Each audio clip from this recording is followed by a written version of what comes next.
Okay, very good morning. Assalamualaikum to all of student to Aman. Okay, how are you? Okay, have a good day. Okay, today kita akan sambung new chapter. Okay, sorry minggu ni cikgu busy. Okay, cikgu record je video sebab cikgu ada kerja dekat sekolah. So harapnya awak akan buat kerja cikgu dan akan faham sebab bab ni cikgu akan ajar sikit-sikit sebab dia banyak benda yang nak kena tahu. So awak kena faham kan, setiap video yang cikgu bagi every class tu awak kena faham. And kalau tak faham terus tanya dekat Telegram. Okay, so cikgu appreciate lah siapa yang tanya, siapa yang hantar kerja tu. Cikgu very appreciate dan cikgu suka sangat. Okay, awak punya, you all punya effort nak buat kerja tu. Sebab nanti lagi 2 minggu ataupun lagi 3 minggu kita dah nak naik sekolah. So kalau awak tak start daripada sekarang, so nanti cikgu dah nak bagi amalan baik. Awak ketinggalan lah, kawan-kawan dah banyak amalan baik tapi awak tak start lagi. So rugi. Okay, so nanti siapa yang macam terlepas previous class, boleh PM cikgu. Cikgu post balik video, awak hantar again you punya kerja and cikgu add on lah awak punya amalan baik dan juga PBD. Okay, kita dah start buat PBD walaupun kelas belajar di rumah. Okay, so jangan malas-malas. Okay, so hari ni cikgu akan refresh balik semalam punya video sebab cikgu hantar daripada YouTube sahaja video kan. Cikgu lain yang hajar awak. Tapi hopefully awak tengok balik dan kita ulang kaji balik. Okay, so hari ni kita masuk bab 3 algebra. Okay, so yang semalam kita belajar tu apa cikgu? Okay, yang semalam tu kita belajar nama dia ialah subjek. Okay, subjek, perkara rumus. Okay, dalam algebra dia mesti ada sama dengan, betul tak? Okay, so dalam algebra dia mesti ada sama dengan. So yang sebelah sini ialah belah apa ni? Belah kiri. Okay, and other side is right. Okay, belah kanan lah. Okay, so kalau algebra dia mesti ada sebelah kiri dengan sebelah kanan.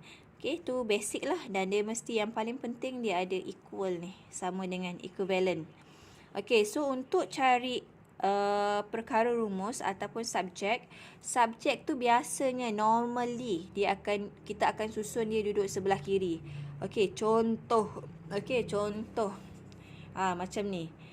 Perkara rumus tu dia akan duduk, subjek tu dia akan duduk di sebelah kiri. Dan dia akan duduk alone.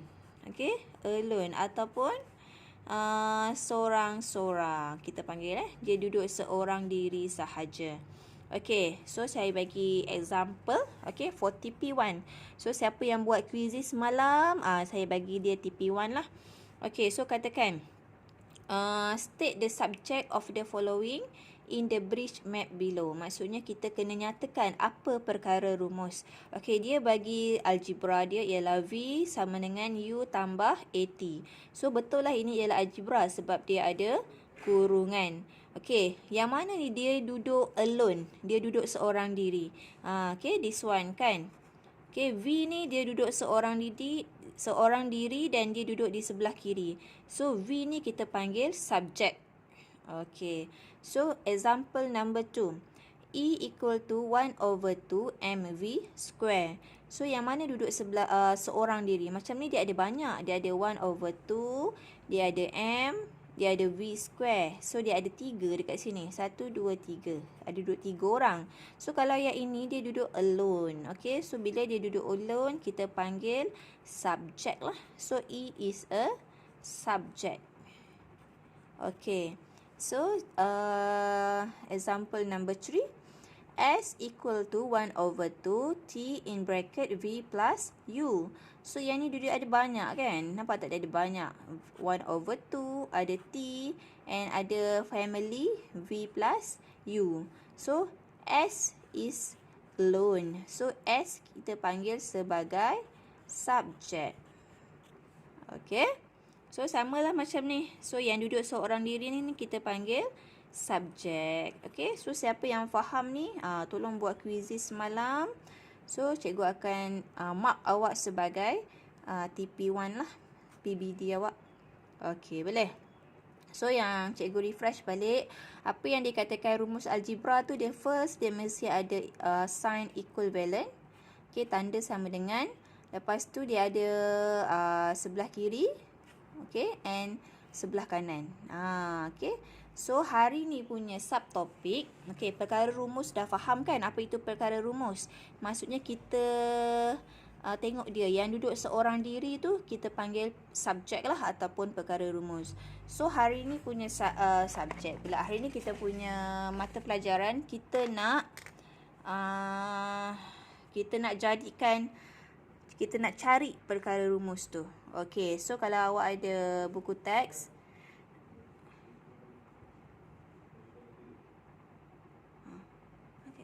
okay, kalau ada tengok buku teks, okay, page 46. Okay, so kita tengok example number 2. Soalan dia ialah state M as the subject of the formula. Okay, dia bagi apa ni? Dia bagi rumus algebra. Okay, tapi kita nak jadikan M ni sebagai perkara subjek. Maksudnya M ni yang kena duduk seorang diri. Okay, so kita kena tukar tempat dia. Hari ni kita nak belajar how to tukar. Okay, so M ni dia kena duduk seorang diri.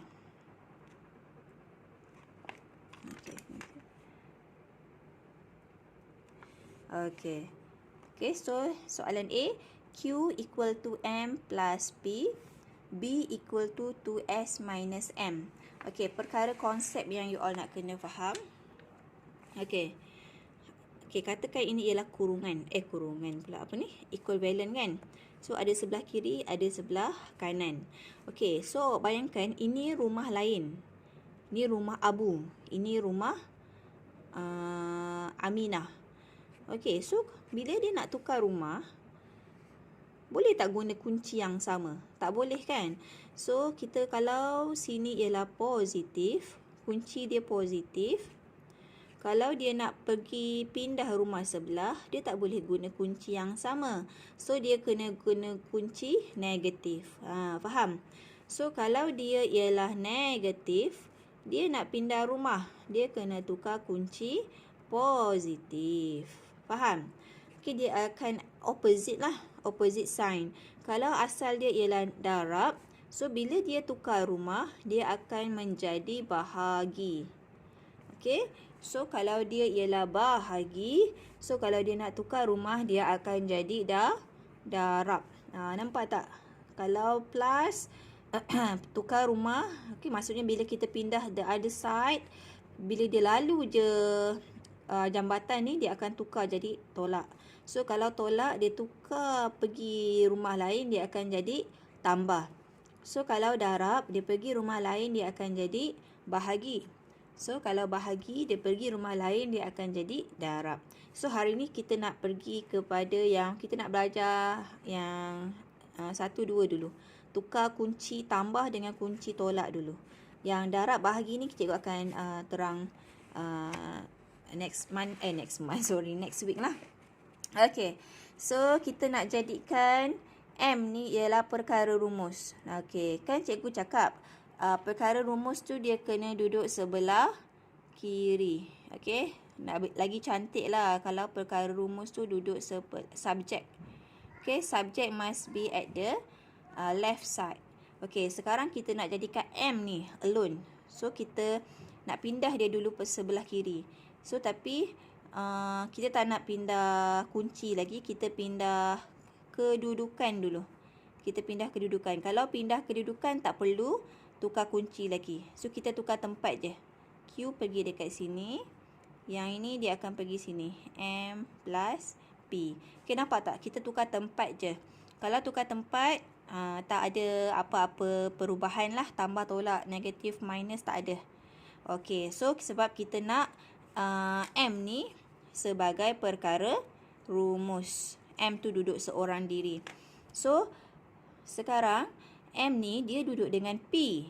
So, kita M ni dia nak duduk seorang diri. So, P ni kena pindah rumah. So, P tu kita bulatkan dia.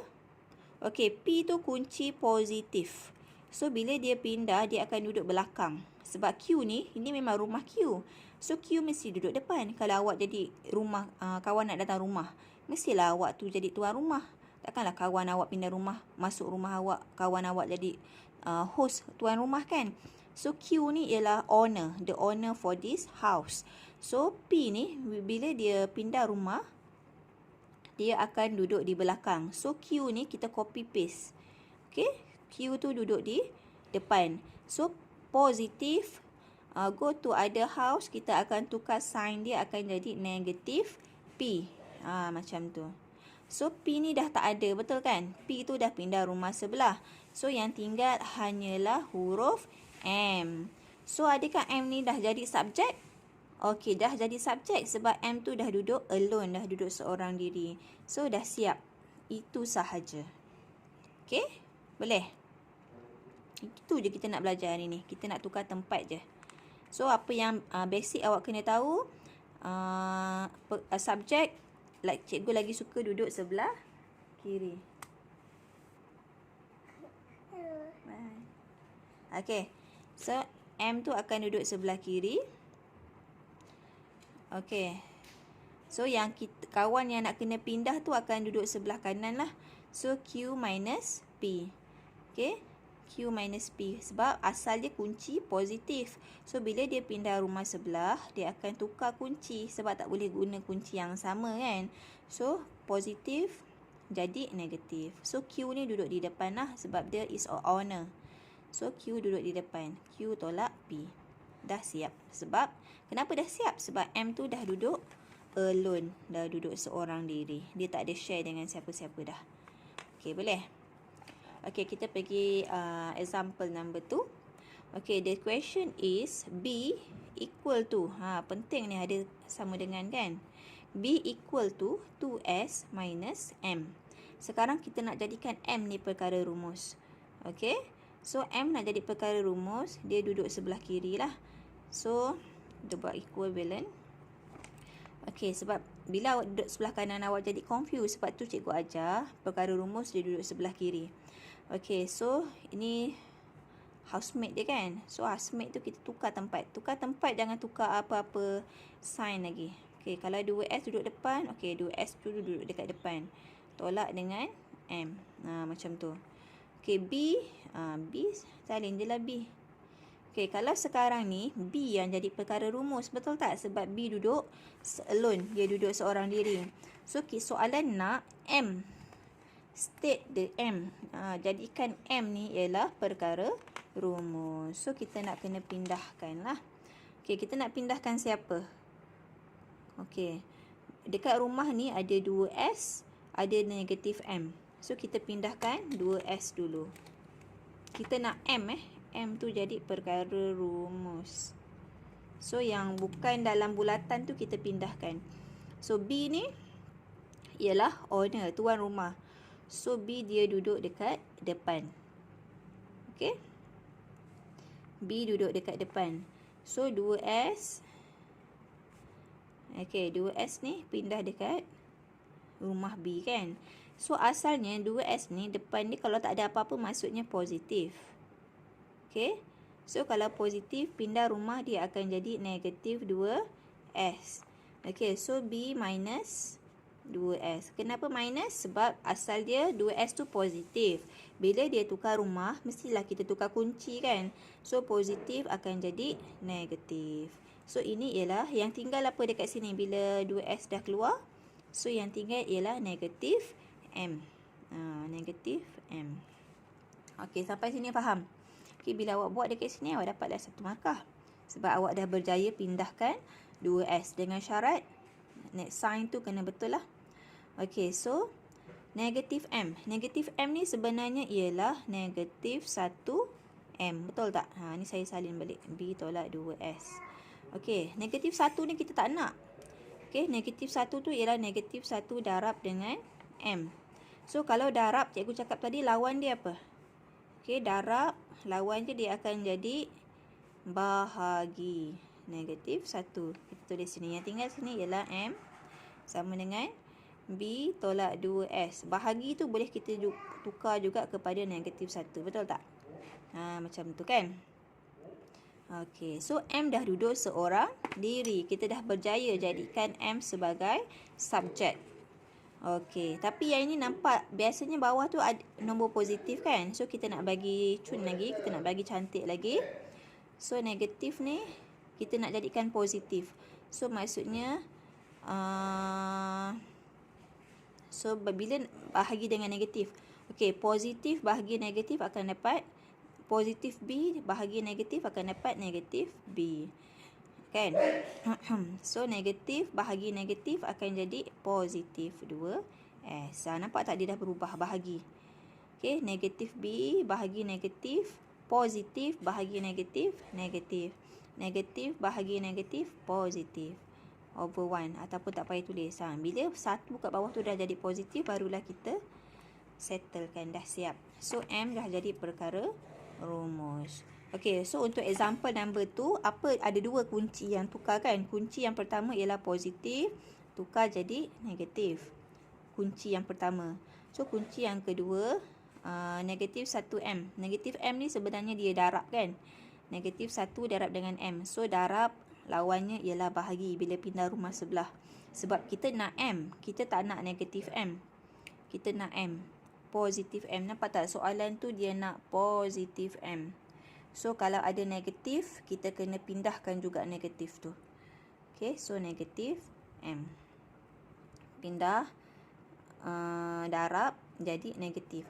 Negatif 1 ni, tak perlulah tukar ni jadi positif. Sebab kunci dia ialah operasi tu, operasi darab. So, darab, lawannya bahagi. Negatif 1 tu memanglah orang tu negatif. Katakan orang tu bersifat negatif 1. Dia ada banyak sifat negatif.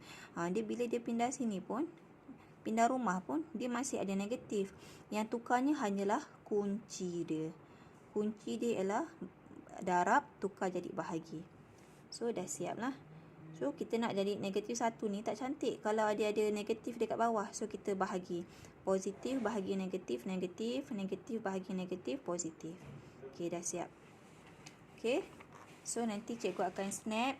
Ini tutorial 2 soalan je. Kalau macam ni, dia nak jadikan M ni perkara rumus. So, kena pindahkan. Semua dia pindah dulu sebelah kiri lah. Z pindah sebelah kanan. M, N tolak Q sebelah kiri. So, kalau U ni, nak jadikan U ni ialah perkara rumus. Okay. So, U ni yang jadi perkara rumus. So, yang lain tu kena pindah lah. So, kalau tak faham, tolong tanya cikgu. Okay. 2 soalan untuk hari ni dan contoh hari ni pun awak kena salin juga. Supaya bila awak salin contoh, baru awak dapat buat latihan. Okay, so happy learning. Thank you very much.